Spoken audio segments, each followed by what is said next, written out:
Shalom semuanya, terkhusus Bapak dosen Bapak Albertus selaku dosen agama Katolik di Unindra. Hari ini sebagai tugas khotbah, tugas individu, saya akan membahas Alkitab Efesus 6 ayat 1 sampai 9 yang mengisahkan kurang lebih tentang berbaktilah kepada orang tua. Ya, di ayat 1 sampai 3 terlihat jelas bahwa hai anak-anak, taatilah orang tuamu di dalam Tuhan. Hormatilah ayah dan ibumu. Ini adalah suatu perintah penting supaya kamu berbahagia dan panjang umurnya di bumi. Di sini mengisahkan bahwa kita memang patutnya adalah mentaati, menuruti apa perintah orang tua kita, sebagaimana dia yang telah melahirkan kita, yang membesarkan kita. Dan kita juga tahu bahwa banyak hal perjuangan yang diberikan orang tua kepada kita gitu. Meskipun memang itu tanggung jawab mereka juga, tapi bagaimanapun orang tua adalah pedoman iman, di mana kita adalah anak-anaknya yang harus menghormati, yang harus menghargai, yang harus takut dan gentar akan segala perintahnya gitu. Karena beliau adalah orang-orang tempat kita berlindung, tempat kita pulang, tempat kita mengadu gitu untuk beberapa hal gitu. Ketika kita tidak kuat dalam dunia ini gitu. Bagaimanapun, segaya apapun, pasti kita akan menujunya pada orang tua untuk meminta maaf dan memohon doanya gitu. Di ayat 4 kita melihat bahwa ini perintah untuk bapak-bapak yang sebagaimana orang tua, untuk bagaimana memperlakukan sesuatu yang baik pada anak-anak. Ayat 4 berbunyi, dan kamu bapak, janganlah bangkitkan amarah di dalam hati anak-anakmu, tapi didiklah mereka di dalam ajaran, yang mana itu adalah ajaran Kristus, ajaran Tuhan.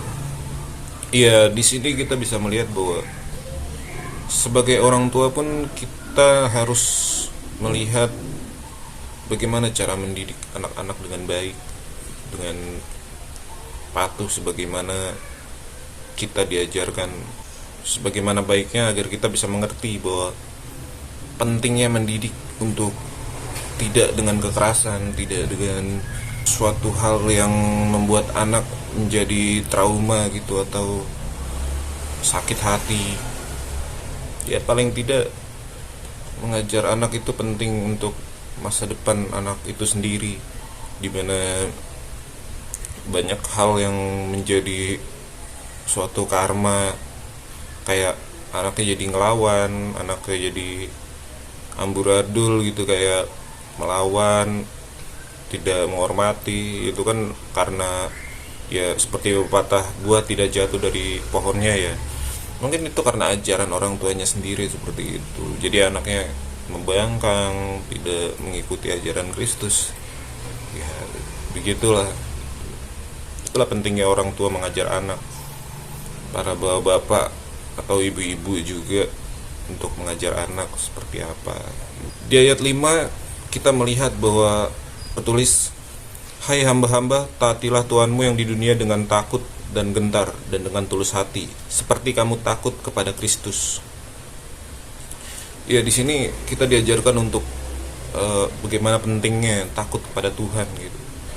Orang yang takut akan Tuhan akan menjadi orang yang baik dan lebih menghargai apa itu proses, apa itu perjuangan, apa itu poin-poin kebaikan yang kita dapat dari kehidupan ini.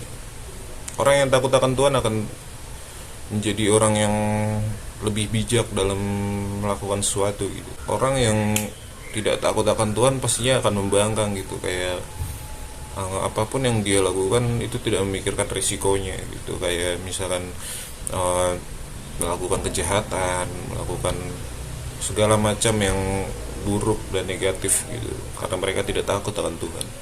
Tapi pentingnya ketakutan akan Tuhan itu menjadi introspeksi buat kita sendiri, bahwa sebenarnya bagi orang-orang percaya itu banyak sekali hal-hal yang menjadi penting nantinya. Kayak misalkan kamu nggak takut sama Tuhan, ya jadinya apa aja disikat gitu, apa ya dirabas. Oh ini harus bagaimana nih, kita nggak punya duit, kita harus gimana ya, dengan cara-cara yang tidak halal seperti mencuri lah apa, karena mereka itu yang tidak takut akan Tuhan. Tapi orang-orang yang takut akan Tuhan, saya yakin akan menjadi orang yang baik dan menjadi orang yang berguna untuk masyarakat dan bangsa gitu.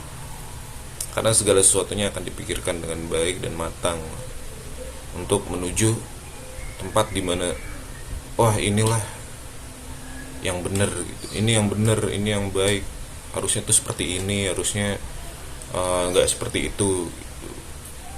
Ya karena takut akan Tuhan itu menjadi poin dasar sebagai umat Katolik. Karena umat Katolik diajarkan sendiri bahwa hidup itu tidak selamanya tentang duniawi, karena kalian harus ingat Tuhan, karena itu tempat mengadu, tempat kita minta maaf.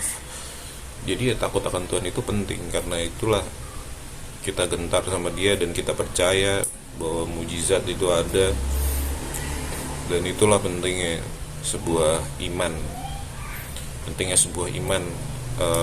untuk orang-orang Katolik khususnya.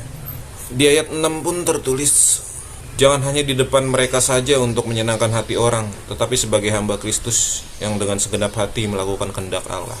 Nah, itu sama seperti ayat sebelumnya di ayat 5, bahwa takut akan Tuhan ya pasti akan mengikuti kehendak Kristus.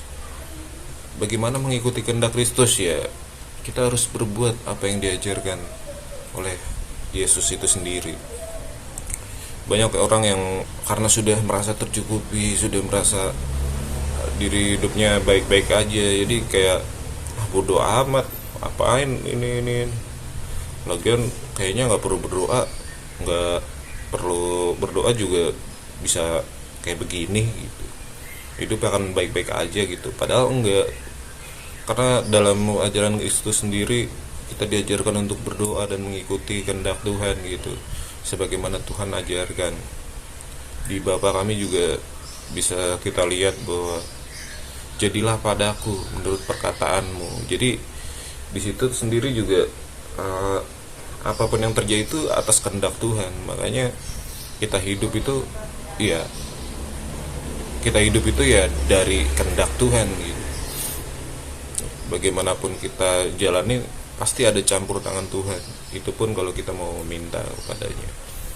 Maka dari itulah kembali lagi, Tuhan adalah tempat mengadu, tempat meminta maaf, tempat segala-galanya, tempat pulang gitu. Seperti orang tua kita, sebagaimana Tuhan itu adalah Bapa kita, orang tua kita.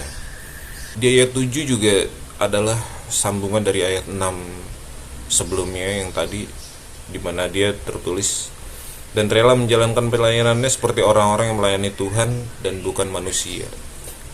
Iya, kembali lagi kita harus melayani Tuhan. Sebagaimana kita sebagai hambanya itu harus melayani Tuhan kita. Harus melayani orang yang kita ambil contoh di dalam pekerjaan. Kalau misalkan kita bekerja itu untuk bos atau atasan, ya sebagaimana kita melayani Tuhan seperti apa, seperti itu juga gitu. Kayak kita harus melakukan ini tuh untuk kemajuan perusahaan ini, dan bagaimanapun juga kepada Tuhan ya itu juga menyenangkan hati Tuhan. Kita harus melayani Tuhan tuh untuk menyenangkan hati Tuhan gitu. Kita harus berbuat baik, kita harus begini sesuai yang dianjurkan kepada kita gitu dari Tuhan, dimana menolong sesama, melayani, berbuat baik, tidak balas dendam, tidak saling membenci, mengasihi musuhmu. Ya itu sama aja melayani Tuhan, sebagaimana kita melakukan kehendak Tuhan gitu. Melakukan kehendak Tuhan itu ya menyenangkan hati Tuhan. Jadi ya, sebagaimana kita harus menjadi pribadi yang lebih baik dari sebelumnya. Itu menjadi introspeksi kita masing-masing lagi. Kira-kira seperti itu.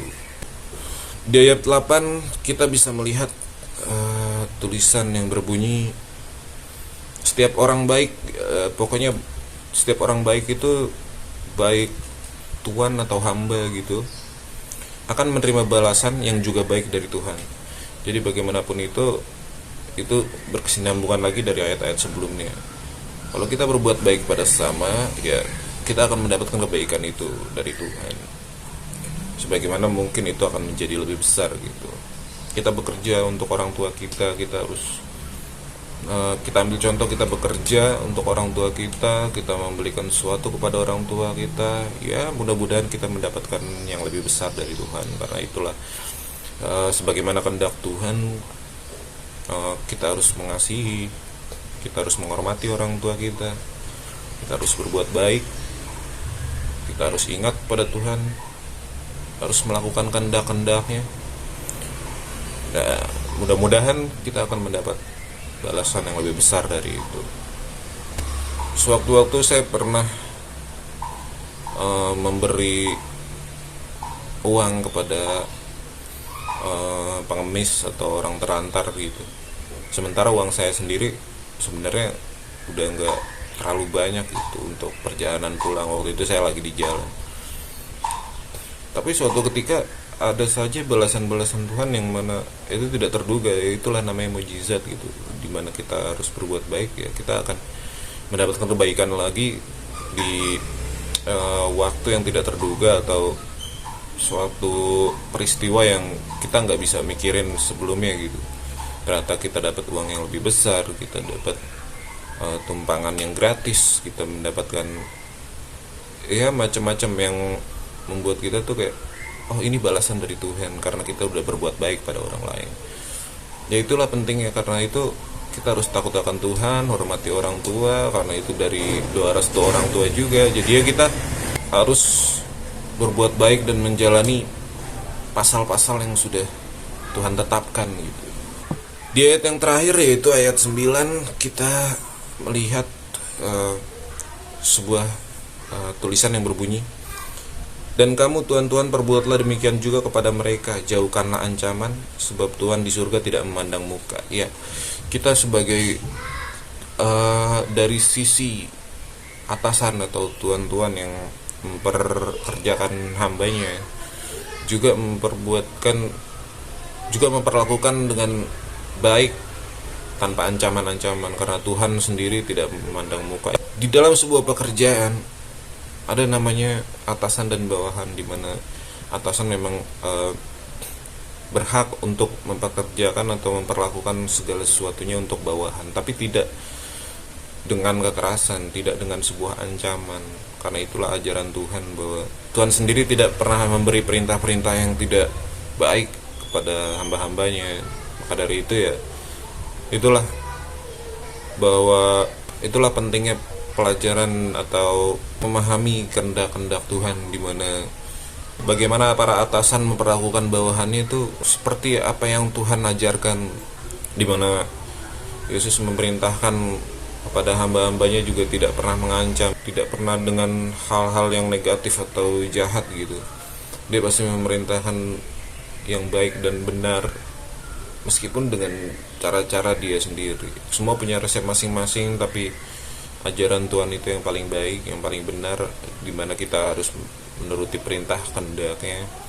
Seperti kita takut akan Tuhan, kita juga takut akan orang tua, kita harus menghormati, kita harus berbuat baik kepada sesama, kita harus berbuat baik juga kepada Tuhan, memuliakan namanya untuk menyenangkan hatinya.